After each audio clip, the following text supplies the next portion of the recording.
마태복음 14장 22절 말씀, 예수께서 적시 제자들을 재촉하사 자기가 무리를 보내는 동안에 배를 타고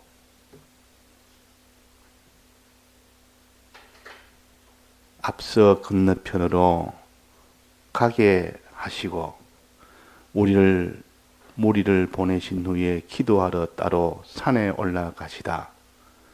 저물매 거기 혼자 계시더니 배가 이미 육지에서 술이나 떠나서 바람이 거슬림으로 물결을 인하여 고난을 당하더라. 밤 사경에 예수께서 바다 위로 걸어서 제자들에게 오시니 제자들이 그 바다 위로 걸어오심을 보고 놀라 유령이라 하며 무서워하여 소리 지르거늘 예수께서 적시 일러 가라사대 안심하라 내니 두려워 말라. 네.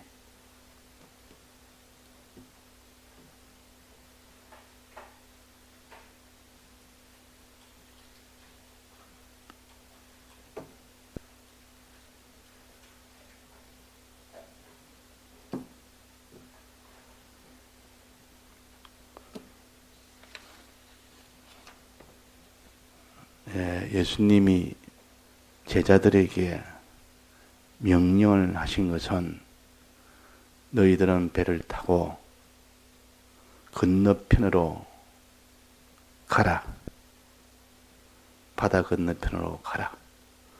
이렇게 명령을 하신 것은 우리의 모든 신앙의 모든 하나의 형식으로서 축소를 해서 우리에게 쉽게 알도록 알려주셨습니다. 바다 건너편은 천국이요. 거기는 구원을 받는 곳입니다. 그러니까 그 바다 건너편으로 가려면 바다를 건너야 됩니다.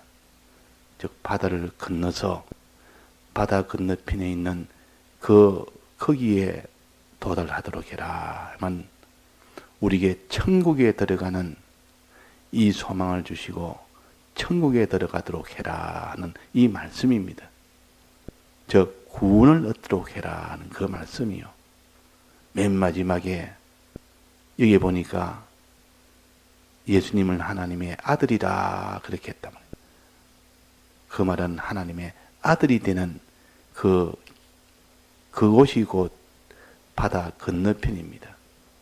그러니까 여기에 건너편으로 가라는 그 명령은 천국과 구원과 하나님과 하나 되는 그 모든 곳이요. 거기는 하나님의 아들 되는 것이요. 지극히 영광이 있는 곳입니다. 그곳으로 가라. 다만 갈 때 배를 타고 그렇게 가라 그랬습니다. 그래서 이 제자들이 그 명령에 기뻐 소망 가운데서 순종을 했습니다.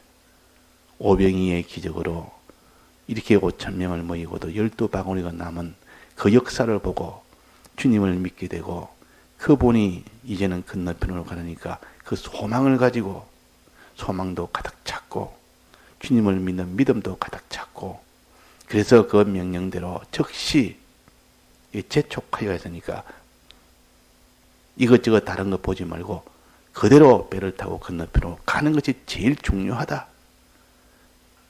지금 너희들이 이런 오병이로 배부르게 먹고 기뻐하는 일이 아니고 지금 즉시 건너편으로 건너가라 하고 재촉한 것은 이것이 제일 중요한 것이고 급한 일이요. 우리는 구원 얻는 것이 제일 급한 일이지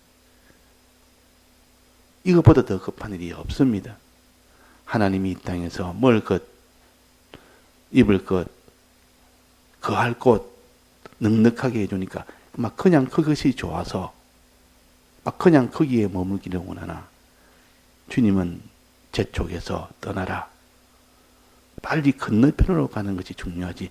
여기서 지금 먹고 이렇게 잔찬 이것도 중요하지만 그러나 그것은 신앙이 어릴 때는 하나님이 이런 큰 이적을 보여서 믿도록 하기 위해서 그런 것이지 그것이 구원은 아니다.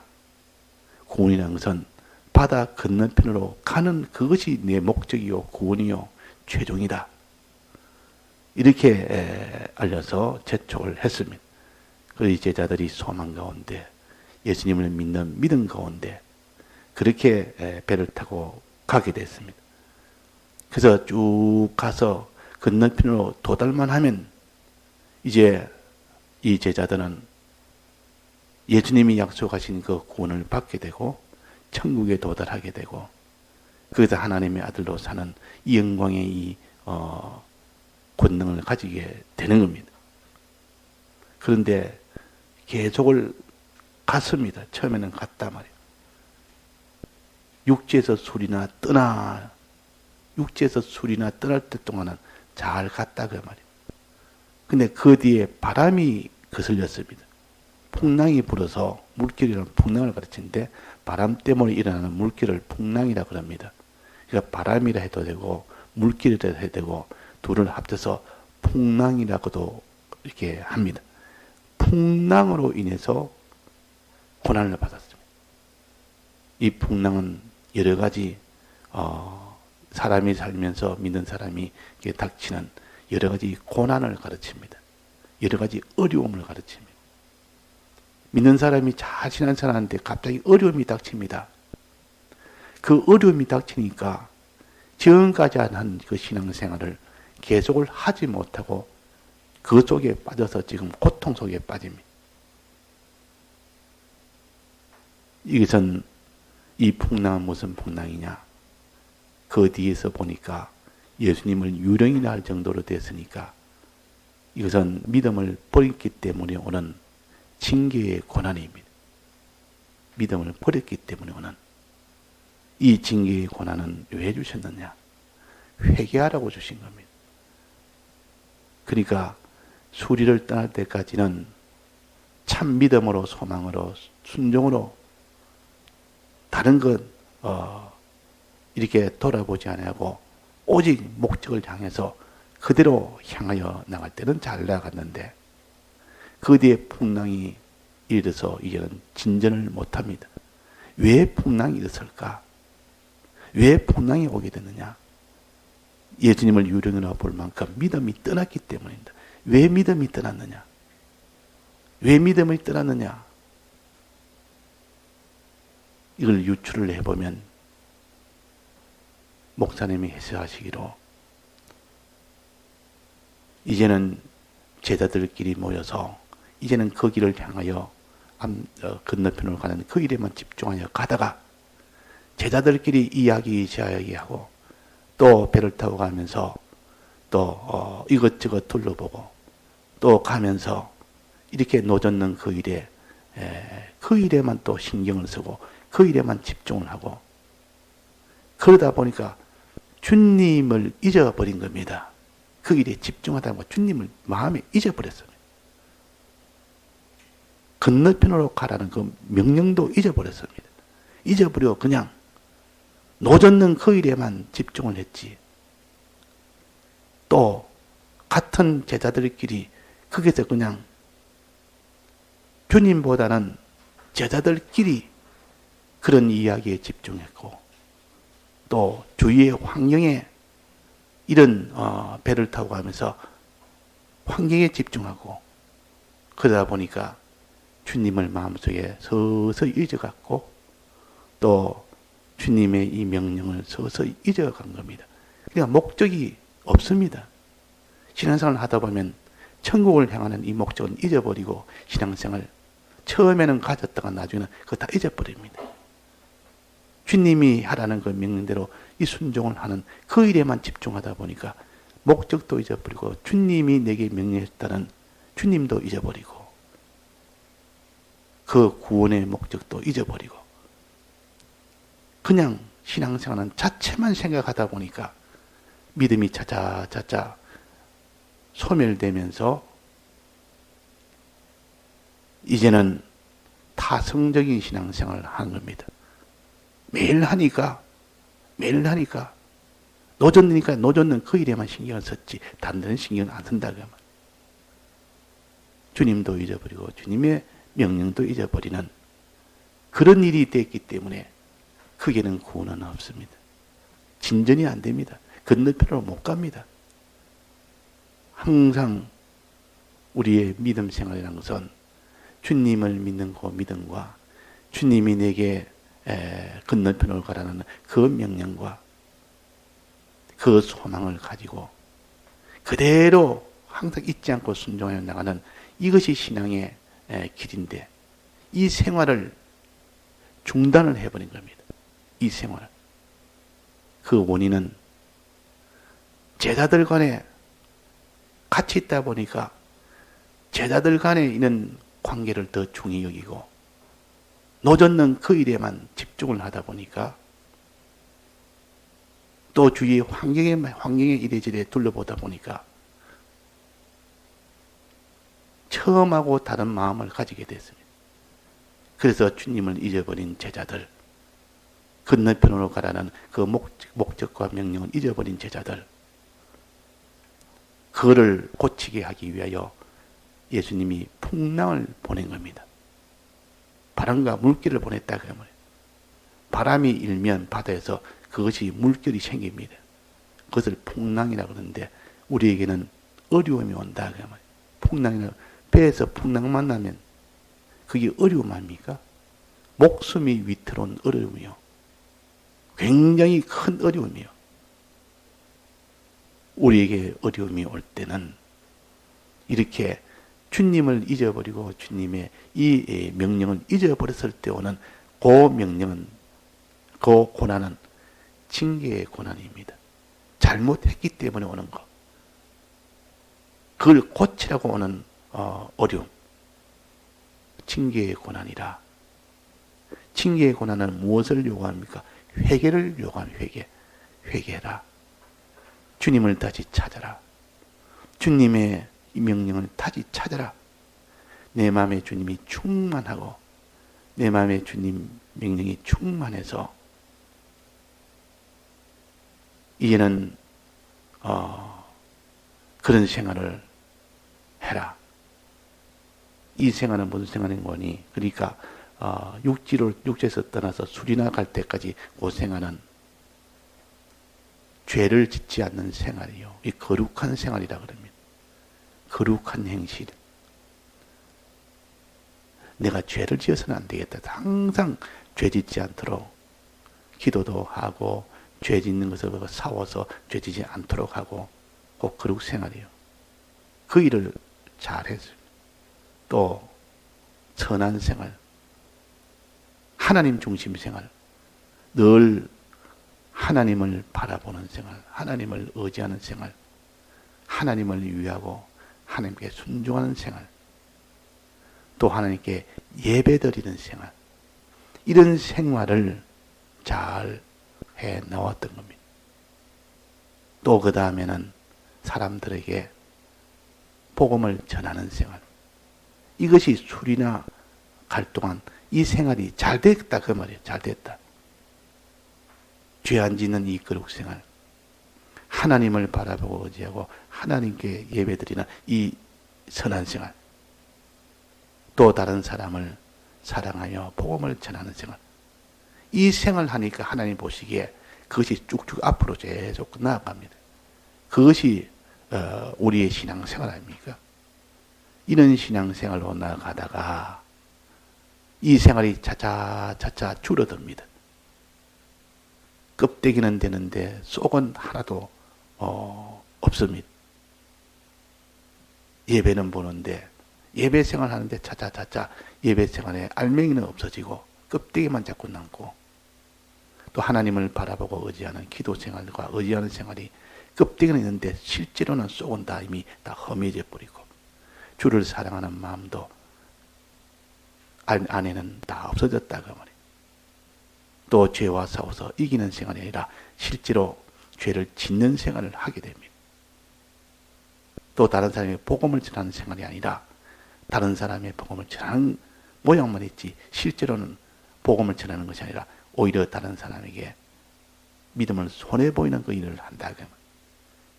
이렇게 되니까 환난이 온 겁니다. 풍랑이 온 겁니다. 이걸 빨리 고쳐라. 처음 수리동안 나갈 때는 그렇게 그 거룩생활, 선한생활, 이런 어려운 생활을 잘했지만은 이제 그것이 다 깨지고 다 없어지고 껍데기만 남았다.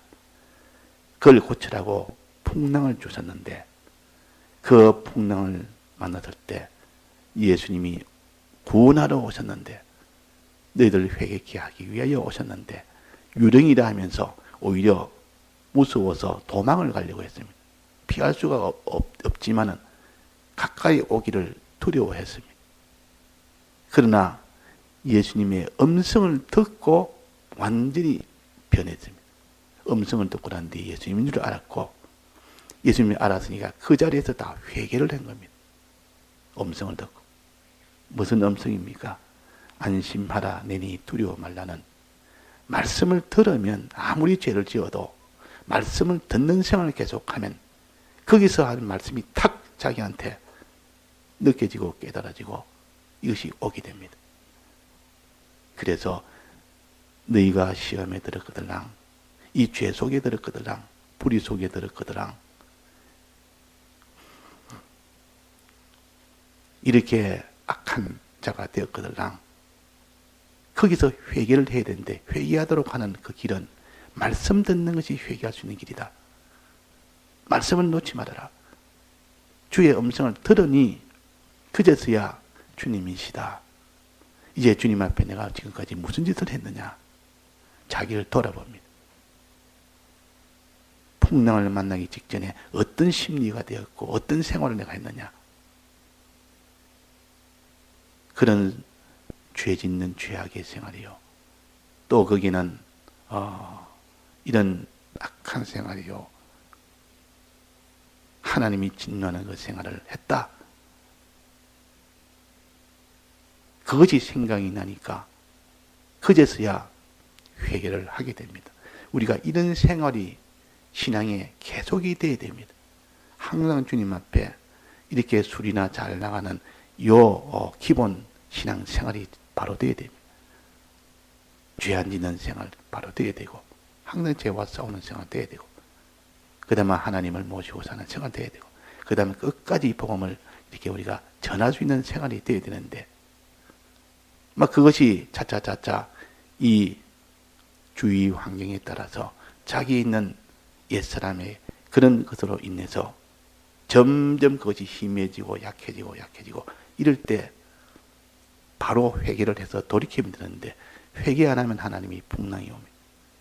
풍랑이 오면 그 징계의 풍랑이 오면 그때서야 회개 안 할 수 없도록 만듭니다.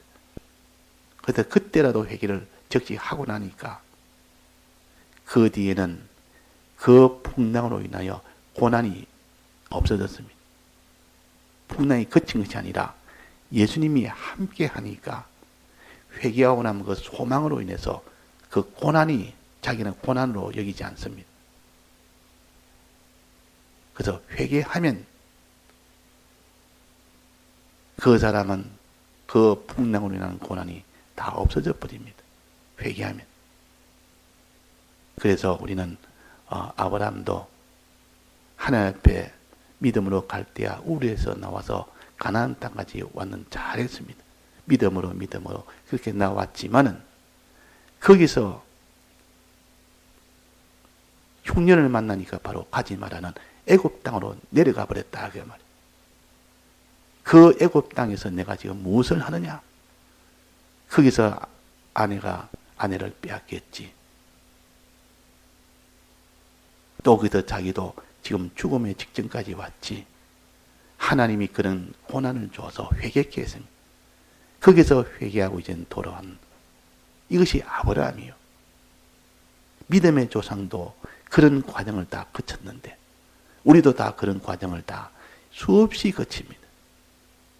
하나님 앞에 믿음으로 잘 나가다가도 우리가 하나님 앞에 믿음이 다 절단이 나고 그래서 우리는 회개하도록 하나님이 다시 만들어서 다시 회개하고 그래서 우리가 믿음으로 살다가 넘어지면 다시 회개하고 믿음으로 살다가 넘어지면 다시 회개하는 이것이 수없이 반복이 되다 보면 차차차차 하나님을 떠나는 그 죄 짓는 생활은 점점 줄어듭니다. 점점 줄어듭니다. 차차차차 줄어들고 과거에도 내가 이런 죄를 지었는데 이러다가 이제는 회개하고 나면 이제 그런 죄가 아니 또 다른 죄를 짓지 그런 죄는 다시는 똑같은 죄는 반복을 잘 못합니다. 그래서 회개를 하다 보면 어릴 때 회개하던 것과 좀 자라서 회개하는 것은 좀 다릅니다. 그래서 우리는 믿음으로 사는 요 기초생활, 기본생활, 죄와 싸우는 생활, 이 기본생활이에요. 죄 안 지려고 애쓰는 요 거룩생활은 기본생활이에요. 또 하나님 모시고 사는 이 생활, 하나님을 예배를 드림으로 예배생활을 함으로 하나님을 바라보고 의지하고 하나님을 사랑하고 하나님께 순종하는 이 예배생활을 선한 생활을 하도록 힘쓰는 요 생활이 돼야 되고 또 다른 사람을 사랑하는 즉 복음을 전하는 이 생활이 기본적인 생활이에요. 그러나 이 생활을 계속하지 못하게 하는 것은 무엇입니까? 자기 속에 있는 옛사람이 항상 미혹을 하고 바깥에 있는 이 세상이 항상 미혹을 해서 이 생활을 하지 못하도록 이렇게 할 때 그게 그냥 미혹에 빠져버리면 이 생활이 중단이 되어버립니다. 껍데기만 남았지 속은 없습니다. 그럴 때 주님이 오셔서 회개케 해서 회개하고 나니까 하나님이 또 새 소망을 주셔서 이제는 이전보다도 더 나은 소망을 줍니다. 이전에 그는 일반적인 그런 신앙생활보다 더 나은 무리로 걷는 그 생활을 이제는 소망하기 위해서 그 생활을 하도록 줍니다. 자, 이것이 우리의 신앙의 노정입니다. 이런 노정을 통해서 자꾸 자라가는 겁니다. 예수님이 우리를 불러서 믿지 않는 자를 불러서 믿도록 합니다. 믿어서 기본적인 생활을 하도록 하다가 거기서 하나님께 또 멀어지면 또 회개를 하고 또 기본생활을 또 해나가다가 또 넘어지면 또 회개하고 차차차차 이것이 반복이 되고 이것이 계속되다가 나중에는 회개할 때 이전보다 더 나은 생활을 소망합니다. 과거에는 내가 이런 죄를 지어서 이렇게 믿음 생활을 다 절단했지만 이제는 좀 더 나은 생활, 무리로 걷는 생활을 회개하면서 이제는 무리로 걷게 해주옵소서. 초자연의 그런 걸음, 초인간의 걸음, 사람들이 다 놀랄 수 있는 그런 걸음, 그런 신앙생활을 소망하고 하나님은 그런 신앙생활을 주십니다. 그러니까 우리의 신앙생활 단계로 본다면 첫째는 기본적인 안 믿는 사람이 믿을 때 기본적인 신앙생활 3가지 그렇게 하다가 그 다음에는 회개하는 생활을 하다가 그 다음은 다시 돌이켜서 한 단계 더 높은 무리로 걷는 생활을 할 수 있도록 나아가게 합니다.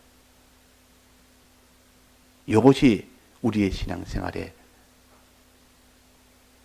전체를 이렇게 형식으로 보여줍니다. 그러나 무리로 걷는 그 신앙생활이 최종은 아니라 그 말이에요. 무리로 걷는 그 생활이 그 걸음이 최종 건너편에 도달하는 신앙은 아닙니다. 왜냐하면 무리로 걸으니까 사람들이 다 놀라면서 이렇게 하지만은 그 무리로 걷는 그 신앙생활이 환난만 오면 다 깨집니다. 환난이 오면 그 사람들이 놀랄 만한 그 신앙도 다 버리고 다 깨져버려요. 그러니까 환난 앞에서 환난을 이기지 못하면 그 무리로 걷는 신앙생활도 아무 소용이 없다. 그래서 최종 마지막은 환난을 이기는 신앙생활이 됐을 때 비로소 건너편으로 건너가게 되는 그 결과가 맺어진 겁니다. 자, 그러면 신앙생활 총 몇 가지로 나눌 수 있겠습니까? 4가지입니다. 첫째는 하나님 앞에 이 기본적인 신앙생활을 잘 하는 것. 거룩생활, 선한 생활, 의로운 생활 잘 하는 것. 그 다음에 죄를 지었으면 다시 회개 생활로, 항상 회개하는 생활로 나아가는 것. 그 다음에는 무리로 걷는 생활로 나아가는 것. 그러나 그것은 아직도 구원은 아닌데, 거기서 최종 마지막으로 환난을 이기는 그 신앙생활로 나아갈 때 비로소 건너편으로 건너가게 됩니다. 그럼 총 4가지 신앙생활, 이것을 가지고 우리가 늘 자기를 돌아보며 최종 마지막까지 가기에 그런 과정들을 생략을 할 수가 없습니다. 그런 과정들을 다 거쳐서 최종까지 가야 구원이 된다는 거. 다 같이 통성으로 기도하시다가 자유하시겠습니다.